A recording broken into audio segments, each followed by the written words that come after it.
எல்லாரும் இன்புற்றிருக்க நினைப்பதுவே அல்லாமல் வேறொன்றறியேன் பராபரமே. 2025 வருடத்திற்கு உண்டான புத்தாண்டு ராசி பலன்கள் அப்படிங்கிறதான் நம்ம பார்க்க போறோம். இந்த 2025ஆம் ஆண்டு எப்படிப்பட்ட நல்ல பலன்களை கொடுக்க போகிறது, யார் யாருக்கு எப்படி இருக்க போகுது அப்படிங்கிற விஷயத்த நிறைய பார்க்க போறோம். 2025 புத்தாண்டு அப்படின்னு பார்த்தீங்கன்னா குரோதி வருடம் மார்கழி மாசம் 17ஆம் தேதி புதன்கிழமை பிறகுது. பொண்ணு கிடைச்சாலும் புதன் கிடைக்காதுன்னு சொல்ற மாதிரி புத ஆதிக்கத்துல புத்திகாரகனோட ஆதிக்கத்துல இந்த வருடம் அப்படிங்கிறது பிறகுது. இப்ப இந்த 2025 என்று சொல்லக்கூடிய வருடத்தை நீங்க கூட்டி பார்த்தீங்கன்னா 2, 2, 5 இந்த எல்லாவற்றையும் கூட்டுகின்ற போது நமக்கு கிடைக்கின்ற எண் 9. இந்த 9ஆம் எண்ணை அடிப்படையாக கொண்டு இந்த வருடம் பிறக்கின்ற காரணத்தினால இந்த வருடம் செவ்வாயின் ஆதிக்கம் அதிகமுடைய வருடம் என்று புரிந்து கொள்ளலாம். அப்ப செவ்வாயின்னா என்ன, யாருக்கு சாதகமா இருக்கோ, எப்படிப்பட்டவங்களாக எல்லாருக்கும் போறாங்க அப்படின்னு கேட்டீங்கன்னா, செவ்வாய் என்று எடுத்துக்கொண்டால் ஒரு வீரதீரமிக்க செயல்பாடுகளை செய்யக்கூடிய கிரகம் அப்படிங்கிறதான் உண்மை. பொருளாதார வளர்ச்சி இருக்கும், சுகபோக சௌக்கியங்கள் இருக்கும், திருமண வாய்ப்புகள் கூடேறி வரும், வீடு காய்ச்சலாம், வீடு வாங்கலாம், நிலம் வாங்கலாம்.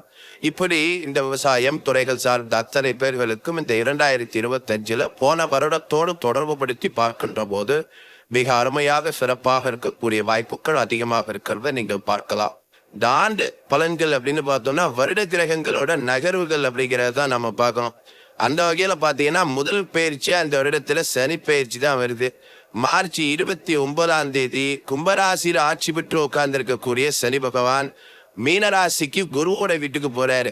இதோட குரு பகவான் ரிஷபராசியில இருந்துட்டு மே 14ஆம் தேதி மிதனராசிக்கு புதனோட வீட்டுக்கு போறாரு. சர்ப்ப கிரகங்களான ராஜகேதுக்களோட பயிற்சி அப்படிங்கிறது மே 18ஆம் தேதி நடக்குது. இதுல விஷப்பாம்பா இருக்கக்கூடிய ராகு மீனராசியிலிருந்து கும்பராசிக்கு மே 18 மாறுது. அதே நாள்ல விஷமற்ற பாம்பு கேது கன்னிராசியிலிருந்து சிம்மராசிக்கு மாறப்போகுது.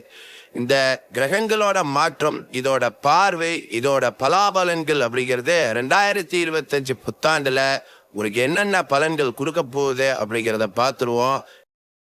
ரிஷபம் ராசி நேயர்களே, இந்த 2025ஆம் ஆண்டு ரிஷபத்தில் பிறந்தவர்களுக்கு என்ன செய்ய காத்திருக்கிறது என்பதை பற்றி இப்பொழுது பார்ப்போம். இந்த ரிஷபத்தில் பிறந்தவர்களுக்கு 7ஆம் பாவாதிபதி செவ்வாய் கிரகமாக இருந்து அவர் 3ஆம் இடத்தில் அமர்ந்திருக்கிறார். 7ஆம் இடத்துக்கு அதிபதி எப்பொழுதுமே பார்த்தீங்கன்னா அன்றாட பொழுதுகளுக்கும் பார்ட்னர்ஷிப் பிசினஸ், கணவன் மனைவி, குடும்ப உறவுகள், உங்களுடைய தைரிய வீரிய பராக்கிரமம், சொந்த முயற்சி, சுயமுயற்சி, இடமாற்றங்கள், எதை எப்படி செய்ய வேண்டும் என்று திட்டமிட்டு செயலாற்றக்கூடிய வாய்ப்புகள், அந்த எண்ணங்கள், புத்திசாலித்தனங்கள், வீரியங்கள் இவைகளெல்லாம் இந்த வருடத்தில் உங்களுக்கு வர காத்திருக்கிறது. இதை கட்டாயமாக நீங்கள் செயல்படுத்தி பக்கத்தில் வைத்துக் கொண்டு பாடுபடுவீர்களானால் வெற்றி நிச்சயம் என்பதை உணரப் போகிறீர்கள். என்ன சார், 7 உடையவன் 3ஆம் இடத்துல போய் நீச்சம் பெற்றிருக்கிற போது மாசம் பறக்குதுன்னு கேட்டா, 3ஆம் இடத்தில் இருந்த கிரகம் யாரோ அவர்தான் இடமாற்றங்களை கொடுக்க போகிறவர். அந்த 3ஆம் இடத்தில் இருந்த கிரகம் நீச்சம் பெற்றிருக்கின்ற காரணத்தால் ஒரு பொருளை வித்து ஒரு பொருளை வாங்குறது, இல்லை ஏதாவது ஒரு கையெழுத்து போட்டு ரிஜிஸ்ட்ரேஷன் பண்றது, இல்லை ஒரு பழைய காரை விட்டு புது காருக்கு போனேன் சார், பழைய வீட்டை விட்டு புது வீடு வாங்கினேன், பழைய நிலத்தை விட்டு புதுசா நிலத்துக்கு போனேன். இப்படிப்பட்ட அனுகூலங்களை, பூமி லாபங்களை, பயணங்கள் செய்வதற்கு தேவைப்படுகின்ற கார் வாகனங்களை, இப்படிப்பட்ட அனைத்து வகைகளுமே உங்களுக்கு மிகச் சிறப்பாக இருக்க போகிறது. அப்படியானால் நீங்கள் ஒரு சொந்த தொழில்களில் வாகனங்களை மையப்படுத்தி தொழில் செய்யக்கூடியவராக இருக்கிற பட்சத்தில் இந்த வருடம் உங்களுக்கு லாபங்கள் பிரமாதமாக இருக்கும். உங்களை விட வயதில் குறைந்தவர்களாக இருக்கக்கூடியவர்கள் உங்களுக்கு மிக அற்புதமான நன்மைகளை செய்யக்கூடிய காட்சிகள் உங்களுக்கு தெரியும். அண்ணன் தம்பி சொந்த பந்த உறவுகளில் கூட இளைய சகோதரர் மூலமாக கண்டிப்பாக அந்த குடும்பத்திற்கு மிகப்பெரிய அனுகூலங்கள் கிடைக்க ஆரம்பிக்கும். சில பேர்களுக்கு கண்ணு, காது, மூக்கு, தொண்டை போன்ற உடல் துவாரத்தில் இருந்த வியாதிகள், அதுக்கெல்லாம் தீர்வு கிடைக்கும். கண்ணாடி போடுறவங்க, மூக்கு குத்துறவங்க, காது குத்துறவங்க, காதுல வளைய மாட்டிக்கிறவங்க, அழகுபடுத்துறவங்க, இப்படிப்பட்ட சகல பேர்களுக்கும் இந்த 2025 ரிஷபத்தில் பிறந்தவர்களுக்கு அற்புதமான இவைகளை எல்லாம் செய்து மகளக்கூடிய வாய்ப்புகள் அட்டகாசமாக உங்களுக்கு இருக்கிறத பார்க்கலாம். குடும்பாதிபதியாக இருக்கக்கூடிய புத பகவான் அவர்தான் 5க்கும் அதிபதி. அவர் 7ஆம் இடத்தில் இருக்கின்ற போது வருடம் பிறக்கின்ற காரணத்தால் தனபாக்கியம் என்று சொல்லக்கூடியது மிகச் சிறப்பாக இருக்கிறது. கல்வி கற்கின்ற பிள்ளைகளின் புத்திசாலித்தனம் மிக பிரமாதமாக பழிச்சிடக்கூடிய வாய்ப்புகள் வரும். உயர்கல்விக்காக காத்திருக்கக்கூடிய பிள்ளைகளின் கல்வித்தரம் என்பது கல்வி படிக்கக்கூடிய இடங்களுக்கும் அது மாதிரியான தடைகள் எல்லாம் விலகும். உறுதியாக இந்த கல்வியை நம்பி வாழக்கூடிய, கல்வி படிச்சுட்டு சர்டிபிகேட்டை வாங்கிட்டு வேலைக்கு போகணும் இருக்கக்கூடிய இப்படிப்பட்ட அனைத்து பிள்ளைகளுக்கும் ஒரு அற்புதமான வாய்ப்புகள், உங்களுடைய மகிழ்ச்சிக்கான ஒரு பாதை கண்டிப்பாக தெரிய வரும். 5ஆம் பாவாதிபதியே 7ஆம் இடத்தில் சம்பந்தப்பட்டிருப்பது என்பது கல்யாணம் ஆச்சு சார், 4 வருஷம் ஆச்சு, இன்னும் குழந்தை பிறக்கல, எப்போதான் பிறக்கும்னு தெரியல, நான் டாக்டர்கிட்ட போகலாமான் இருக்கோம். இப்படியெல்லாம் ஒரு குழப்பத்தில் மனநிலைகளை கருத்து வைத்திருந்த பிள்ளைகள், அதாவது ஆண் பெண்கள் யார் எல்லாருக்குமே, இளம் தம்பதிகளுக்கு பார்த்தீங்கன்னா கண்டிப்பாக பிள்ளை பேர் பிறக்கக்கூடிய வாய்ப்புகள் நிச்சயமாக உண்டு. அது மட்டுமில்லை, இந்த புத பகவானை பொறுத்தளவு சொந்த தொழிலுக்கு சம்பந்தப்பட்டவர். இந்த ரியல் எஸ்டேட் பிசினஸ் பண்றவங்க, கட்டி விற்கிறவங்க, கட்டட தொழில் சார்ந்தவங்க, சிவில் இன்ஜினியர் படிச்சு வேலைக்கு போறவங்க, இப்படிப்பட்ட பூமியை தோண்டி நோண்டி அதிலிருந்து எடுத்து வைக்கக்கூடியவர்கள், தண்ணி வியாபாரம், பெட்ரோல் பிசினஸ், டீசல் பிசினஸ், இந்த மாதிரி ஆயில் ப்ராடக்ட் சம்பந்தப்பட்டது, இது சார்ந்த துறைகள் சார்ந்த அத்தனை ரிஷபத்துல பிறந்தவங்களுக்கு ரொம்ப நல்லா இருக்கும். ஏனென்றால் உங்கள் ராசியே மண் ராசி. அப்ப மண்ணை தோண்டி பண்ணக்கூடிய வியாபாரங்கள் இந்த வருஷத்துல உங்களுக்கு சிறப்பா இருக்க போகுதுன்னு அர்த்தம். ஏனென்றால் வருடம் பிறப்பது என்பதே செவ்வாயின் ஆதிக்கத்தில் பிறக்கின்ற காரணத்தால் செவ்வாய் தான் பூமிகாரகன். பூமியைத்தான் நம்ம அம்மானு கூட மதிக்கிறோம், பூமி தாயின்னு சொல்றோம். அப்படிப்பட்ட நிலைகளிலே இந்த 2025 என்பது உங்களுக்கு மிகச் சிறப்பாக இருக்கிறத நீங்கள் பார்க்க முடியும். ரிஷபத்தில் பிறந்தவர்கள் நல்லபடியாக வளர்ச்சி வர காத்திருக்கிறீர்கள், ஒன்றும் குறைகள் இல்லை. 5ஆம் இடத்திலே கேது பகவான் இருக்கின்ற போது இந்த வருடம் துவங்குகிறது. ஆனால் இந்த ராகு கேது என்று சொல்லக்கூடியவர்கள் 5வது மாதம் மே மாசம் வரைக்கும் அந்த வீட்டில் இருப்பாங்க, அப்புறம் இடம் மாறிடுவாங்க. அப்ப முதல் 5 மாதங்களுக்கும் அவர் 5ஆம் இடத்தில் இருக்கின்ற காரணத்தால் பிள்ளைகளுக்கு செய்ய வேண்டிய செலவுகள் என்பது வரத்தான் செய்யும். அதை வெட்டி செலவா நினைக்க கூடாது, வீண் செலவா நினைக்க கூடாது.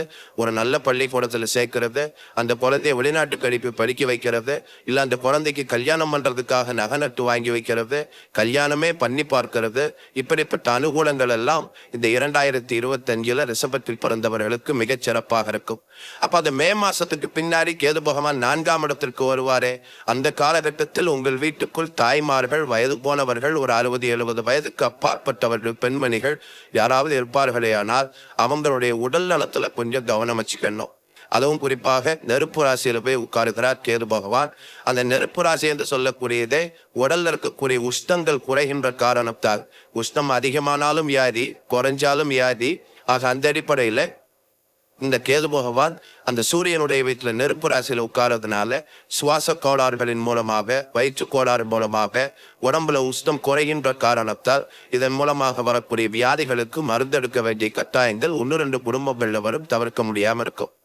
அதே போல இந்த ராசிக்கு 8ஆம் பாவாதிபதியாக இருக்கக்கூடியவர் 5 மாதங்கள் 14th மே வருகிற வரைக்கும் அவர் ராசியிலே வச்சிருக்கிறார். 8ஆம் ராசியில் இருக்கலாமான்னா கண்டிப்பாக இருக்கலாம். அது மட்டும் இல்ல, அவர் தன்னுடைய நட்பு என்று சொல்லக்கூடிய செவ்வாயினுடைய நட்சத்திரத்தில் பயணம் செய்ய காத்திருக்கிறார். அந்த அடிப்படையிலே உங்களுக்கு விட்டு போன காசு பணத்தை வரவு வைத்துக் கொள்றது. இன்னும் சொல்ல போனா ரொம்ப தூரத்துக்கு பயணம் பண்றவங்க, சில பேர்களுக்கு பாத்தீங்கன்னா வலது இடது என்று சொல்லக்கூடியதுல இடது பக்கம் எப்போதும் பிரச்சனையா இருக்கு சார், என் வீட்டுக்கு லெஃப்ட் சைட்ல ஒருத்தன் குடியிருக்கிறாங்க, பிரச்சனை பண்ணிக்கிட்டே இருக்கிறாங்க. இப்படியெல்லாம் நீங்கள் ஃபீல் பண்ணிட்டு வந்த காலகட்டத்திற்கு முடிவு வரக்கூடிய காலச்சூழல் இந்த குரு பகவான் அங்க இருக்கிறதுனால கிடைக்கும். அவர் கூட ராசிக்கு 2ஆம் இடத்திற்கு பயணப்பட்டு விடுவார் 14th மே 2025. அப்ப அந்த 2025 மே மாசத்துக்கு அப்புறம் உங்களுக்கு பொருளாதார பிரச்சனைகள் தீர்க்கப்படும். புதிய புதிய தொழில் வாய்ப்புகள், புதிய நல்ல செய்திகள், நல்ல மாற்றங்கள், பெரிய மனித துணைகள் ஏற்படக்கூடிய வாய்ப்புகள், இப்படி எக்கச்சக்கமான நன்மைகள் நோக்கம் காத்து கொண்டிருக்கிறார்.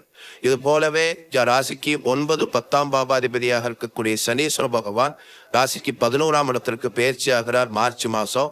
அப்ப அந்த மார்ச் மாசத்திலிருந்து 11ஆம் இடத்தில் இருக்கக்கூடிய சனீஸ்வர பகவானால மிகப்பெரிய வெற்றிகள், கேட்ட இடங்களில் கேட்டபடி உங்களுக்கு துணை அல்லது உதவிகள், இப்படிப்பட்ட வாய்ப்புகள், அரசாங்கத்திலிருந்து கிடைக்கக்கூடிய வாய்ப்புகள், அந்த உதவிகள், இப்படி பல கோணங்களில் உங்களுடைய வாழ்க்கை வெற்றி மேல் வெற்றி என்று சொல்லக்கூடிய காலச்சூழலை சந்திக்கக்கூடியதாக இருக்கும்.